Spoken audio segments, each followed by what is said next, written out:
Okay, am I on? Fantastic. Good. Good afternoon, everybody. Evening, afternoon, whatever you think it is. It's lovely to see you here. In case you don't, if you're new here, my name is James. I'm the vicar here. We are surrounded by vicars in this place. They're like buses, but anyway, that's who. And you'll be pleased to know. Well, you may be sad. Some of you may be sad. I can see it in your eyes because the Christmas trees eventually come down, being replaced with a gramophone. But we have left Epiphany.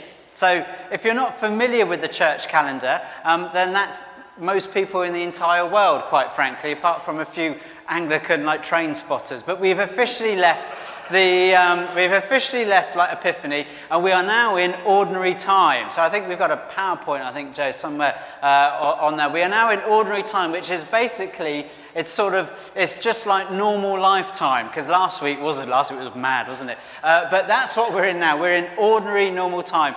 And actually, what I like about it, it's the one season in the church's calendar that actually I can read, or the word ordinary, Epiphany and all those other words are a bit complicated, but also I know exactly what it means. It just means like ordinary, just kind of everyday life. And that's the kind of season we're in. And it's in this season of ordinary time. What sort of time is it?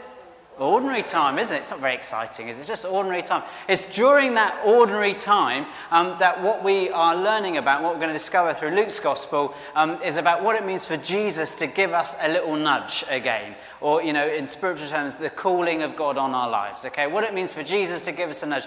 Or in other words, how to find a bit of meaning and purpose in your life. If we don't have meaning, if we don't have purpose, we get depressed, don't we? We get absolutely depressed. We just get fed up with life and we just can't be bothered with it. That's what kind of one of the key kind of triggers of depression, actually, anxiety. It's when we don't have meaning. When we have meaning and purpose, we feel energized. We feel like we can cope with life. We feel like we've got something to do.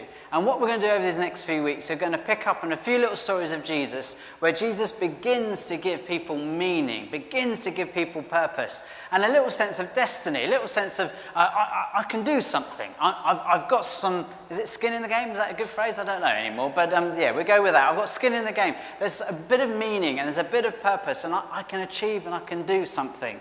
Because most of us spend most of our days, of course, that's it, we've gone beyond ordinary time, now we're in heaven, talking about dying. So most of us spend most of our time just kind of struggling through life, not quite knowing if there's any real kind of meaning beyond ourselves, or getting up and having a cup of tea and, is it really worth it and all that kind of stuff. Well, what we discover through this little passage in Luke chapter 5 that Sue read to us is how Jesus kind of gives us a bit of meaning and purpose. And there's a beautiful pattern that we're going to have a look at. So if you like looking at the Bible as I speak, you're welcome to. If you've got it on your phone, just don't watch TikTok. It's on Luke 5. It's on Luke 5. It's on Netflix and on Luke 5. And we're going to kind of go through it together. But before we do, did anyone notice? I'm sure you did. Did anyone notice that second song in worship? Were you all thinking, what is this song? I don't know these lyrics. Mal, I don't think even you knew it, did you? Did anybody know it? No. Shall I tell you why? It's very exciting. It's fresh off the press or something like that. Dave wrote it. Isn't that lovely? So good on you, Dave. So yeah. So there you go. So it's a very brave thing to kind of write your own worship song, isn't it? And then to sing it, and then someone tells you it's his. As well, and so embarrassing. But it was lovely, Dave. We really enjoyed it. So well done, you. And so the first thing we're going to notice in this Luke chapter 5 story is it's a little pattern for us that we can explore. The first point is on the next PowerPoint, and then I'll find out what it is as well. That's all right. I'm not doing anything else, to be honest, Joe. Is this. It begins in verse 4. Sorry, you can't see verse 4. Begins in verse 4. So Jesus is speaking away, he's preaching away, and he's quite unique because people... crowd was forming, and he's by the lake. It's the Lake of Galilee. It gives it a funny little different name in Luke, didn't it, Sue, when it read? But it's the Lake of Galilee, or the Sea of Galilee. It's not really a sea, it is a lake, just a big kind of pool of water. Well, it's more than a pool of water, but it's a Lake of Galilee. He's there, he's speaking away, he's by the shore because he likes his fish, and everyone's kind of crowding in on him, and he sees two boats, okay? And there's a couple of fishermen, there's Peter, James, and John, and they've been out all night doing their stuff. Working hard, sees a boat, and he says to Peter, can I get in your boat? So Peter, who's, if you know anything about Peter, he's sort of like He likes doing stuff. I think like Peter's from the Black Country in my head. He likes doing stuff, getting on with stuff. He can't be bothered with all this talking. So Jesus, very cheeky here, puts him out in the middle of the lake and preaches. So what does Peter have to do? He has to listen to a sermon. He can't escape. He's on the boat, you see. So he's on the boat. He's listening to Jesus. Clever little move. Locks the doors, and he begins kind of teaching and so on. But what's really interesting is this. It begins, this calling, it ends up, Peter giving up everything and following Jesus. It all begins with Jesus asking for help. It's a really practical thing. Can I borrow your boat? Okay, that's all Jesus asks. It's a really practical kind of everyday thing in their lives. Jesus saying, can I borrow your boat? And him agreeing for Jesus to use his boat kind of resulted in his whole life being changed and transformed in our lives as well. And when I was a kid, and getting into God and all that sort of stuff, and even as an adult, getting into God, I kind of thought when it's about God calling you and all that sort of stuff, it had to be a big event. So I've nearly been in every denomination that there is, not as many as Shane. Shane holds the world record and has been baptised in every church apart from this one, but we'll do him next week. But this is his favourite. So, I used to be in the Salvation Army, and we used to go to these events where it's like ordination. Like in the Church of England, you dress up and all that stuff, and the bishop lays hands on you. In the Salvation Army, the general he or she's called the general, and you go on the stage and they tell you you're now an officer in the Salvation. It's a bit more complicated than that, but now you're a minister in the Salvation Army. Anyway, then they do loads and loads of singing. I mean, mega singing, and all really kind of emotional ones. And in that moment, all the young people are kind of expecting God to speak to them to become an officer, kind of a calling. And so I'm in that kind of setting, and you think it's going to be this big, big event that God's going to speak to you. Or if you're kind of familiar with other church settings, you might be a soul survivor, recovering soul survivor person, and you run to the front, and this is the moment that God's going to speak to you. Or you read Isaiah, and God, you have this great big picture of a throne, and you're like, this is what's going to happen, it's going to be... And that's all great and lovely and brilliant, but how it starts in the real world is Jesus saying, can I borrow your boat? It's really practical. It's really down to earth. It's really like Dave saying, could you do the PowerPoint this Sunday? And before you know it, you're ordained. It's that kind of, that's the sort of thing sorry Joe, no pressure on you. But that's kind of how it works. Do you see what I mean? And so often when we think about God calling us, we are looking for this audible voice, this big kind of, you are called to do this, or a really amazing experience where God does stuff and you're on the floor or you're flying around. It's like supernatural. And there are spaces for that, definitely, and there are moments for that. And we have one a bit later on in the passage, but often it begins with something really practical. It's like what God says to Moses. He says, what's in your hand? And Moses had a staff, and so he started using that and did some sort of stuff on it. It's that kind of thing. It's what's in your hand. What's the stuff you can do? That's probably where God's calling you to do, and that's the kind of stuff that's how you get started, really. You don't get started by having great big kind of, visions and callings and pronouncements. It often just starts with just Jesus asking to borrow your boat or doing the PowerPoint or whatever it is in equivalent in your life. And that's the first bit of calling. So if you're here today, which you are, then what you'll notice, you're probably thinking that actually that sense of calling, just what the practical stuff you do. What is that? That's how the God's kind of calling and nudge happens. If you're looking after your kids all day, that's what you've got to do. That's your medium. That's what God's called you to do. It's like borrowing a boat, and they do go in the end, but it's that kind of thing. It's that very practical kind of outworking. That's how it starts. That's the kind of thing, Often, the film Don't Look Up. Have you seen that on Netflix? It's great, really interesting film. But often, we're looking up for these great big visions from God, and that's right to do, and there's place for that. But almost sometimes God's saying, don't look up. This is not a political statement about the film. He's saying, don't look up. Just look around, and do stuff. Do stuff. God can't guide feet that are standing still. Get moving, do something. Get in the boat.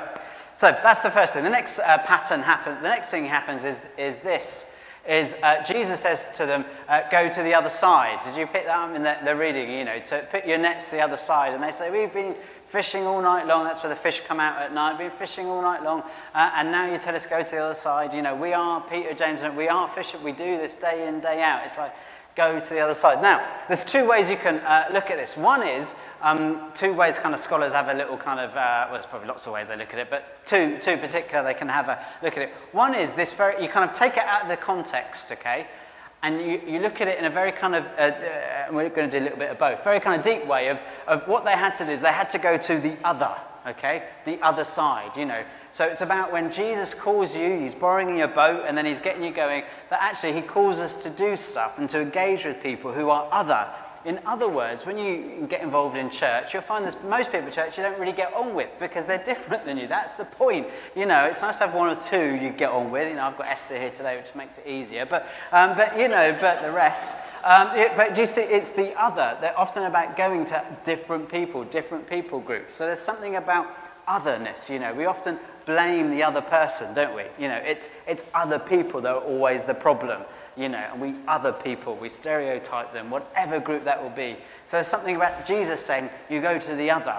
And actually, as you do that, you'll learn a lot about Jesus and you'll learn a lot about yourself as well. Within that, something happens.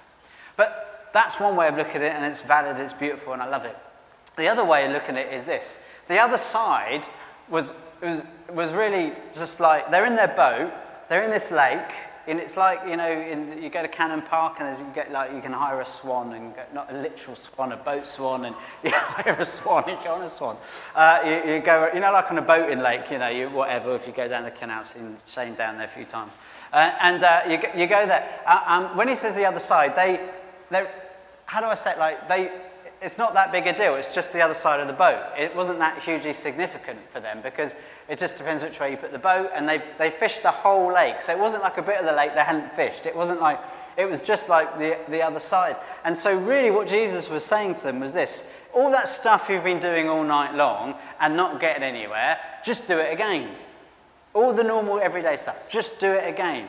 And so what Jesus is putting into them is this thing of resilience. Okay, it's resilience. It's like, keep going. Keep going. You've walked around Jericho 6 times. Well, have another go and let's see what happens. All sorts happen. Something happens when we just keep doing that same stuff, that kind of resilience. And for most of us, when we start to engage with our calling and nudge and following the call of God and all that stuff, there will come a point when you just want to give up. You just can't be bothered anymore. It's just too much work. It's just a pain, and it's not going anywhere. You have these grand ideas, and you get going, and it just doesn't, doesn't work, and you get all these kind of frustrations and pain, and you just get fed up. What Jesus is saying is, chuck your nets in again. But we've done it all night long. I know, but chuck it in again. You might as well. You've got nothing else to do. Chuck it in again, and then you'll get some resilience. You'll keep going, and it's in that moment you start to see kind of a breakthrough and something happen that is wonderful. And if you're a bit like me or a bit like other people I know, that resilience is something that's really needed in these times, isn't it? When life just feels a little bit harder than normal. Life's complicated enough, and then you've got all other kind of voices and all the other dynamics going on in the world at the moment, in our government and around the place. But actually, there's something about resilience. There's something about keeping on going that is part of our calling. And perhaps this afternoon, this evening, you're here, and actually you've just kind of got fed up with everything, or you're watching online, you just can't be bothered with it anymore. Maybe Jesus is just saying, I don't know what he's saying, but maybe he is saying, chuck your nets out the other side, just keep on going, and you'll be surprised what's going to happen. Just keep going, a little bit longer. I'm not going to tire you out, just a little bit longer, and you'll catch some more fish. Something will happen. There's something about that resilience, not of the everyday that really we need to really develop and go again, as well as fishing on the other side and so on. I kind of get the impression that Peter, he said, we've fished all night, Jesus. You get the impression like he's a bit like me at times, sort of suffer from a low mood. Do you know what I mean? Where you just like, just whatever. You're just a bit fed up, really. You don't feel like you're down in the depths, but you just can't be bothered, really. I'd much rather play chess on the internet. That's how wild I am. And that's what I do. You'll have your own thing, whatever. But there's something about Jesus building in that resilience to Peter. Peter, I don't think he's at his wit's end. I just think he's fed up. He's like, I've done it all night. It didn't work. Let's just go home and have a cup of tea or whatever he did. But actually, just went that's once more. And sometimes I felt for some of us, we've probably hit that bit of a low mood moment where we're just, we're not despairing. We're just a bit fed up, can't be bothered. But just maybe, just chuck your nets over again, see what happens, and it might come through, things might happen. And then the third thing here, thank you, Joe, is encounter in verse 8. And this is a really interesting little bit. You may have picked up on the reading. Peter says to Jesus, Peter says to Jesus, well, what happens is this, that Peter, it says it throws himself down at the feet of Jesus, and then Peter says to Jesus, this is quite a dramatic reaction, isn't it? Throws it down at the feet of Jesus, and Peter says to Jesus, go away from me, I'm a sinful man. So it's a really interesting dynamic going on there. So with his lips, he's saying to Jesus, go away from me, I'm a sinful man. I don't want anything to do with you because you're just too beautiful, too holy, too amazing. But yet with his body, he's going towards Jesus. Do you see it? So he's thrown himself down at his feet. At the same time, he's saying, go away. So he's like sort of back and forth. He's in that moment of that God encounter through Jesus, of recognizing the other, recognizing the holy. And often that, in a way, can sum up sometimes, can't it? An encounter with God. It can feel like that. It can feel like, actually, I don't know if I want that encounter with God because it changes my life. It shows stuff that I haven't done well, or it just tells me how much I'm loved. And that's a bit uncomfortable because I haven't been used to that. Most people haven't really loved me, and suddenly I'm finding out a God who does, and I can't quite cope with that. And there's a bit of us that wants to kind of push God away, but there's like Peter that kind of says, leave me, go away. But there's in our hearts, we just want to fall at God's feet because we think there's nowhere else to go. You have words of eternal life. And there's that personal encounter going on. And I want to encourage us and nudge us and bless us and just think, let's keep searching for those personal encounters with Jesus. It may be on a boat, it may be just carrying on in the everyday life. But there are moments where we have those encounters where it all becomes intensely personal, where Jesus isn't just someone in a book or isn't just something we hear about, but there's something kind of personal. And the amazing thing about Jesus is that how he kind of reveals himself to you will be very different how he reveals himself to me and to you and to you and to you and to you. We'll have, hundreds of different stories in one place. There's a lovely bit in the Bible where it says, if we wrote down everything that Jesus did, the world wouldn't have enough, there wouldn't be enough books to fill the world, and that's just that sense of how Jesus works stuff is just wonderful and is so different and is amazing. So there's a little pattern going on here, as hopefully that you can see, and it might be that some of that kind of connect with where you're at and your life. Some of it is about that practical stuff of Jesus just asking for help. Some of it is about the other side, isn't it? Some of it's about resilience, or perhaps some of it is about actually engaging with people groups who you haven't before. And that's the other side for us. Within that, God does stuff. Maybe some of it for us is actually just about that personal, loving encounter with Jesus Christ. And it is that personal encounter that we need. So what we're going to do, Dave's going to lead us in a little bit of worship, and I'm going to lead us in some prayers for ourselves and for the world around us. But let's just pause and let's just gather our hearts and minds together and give ourselves just a little bit of space just to reflect on some of those things. As Dave plays for us, we'll just be still in God's presence together.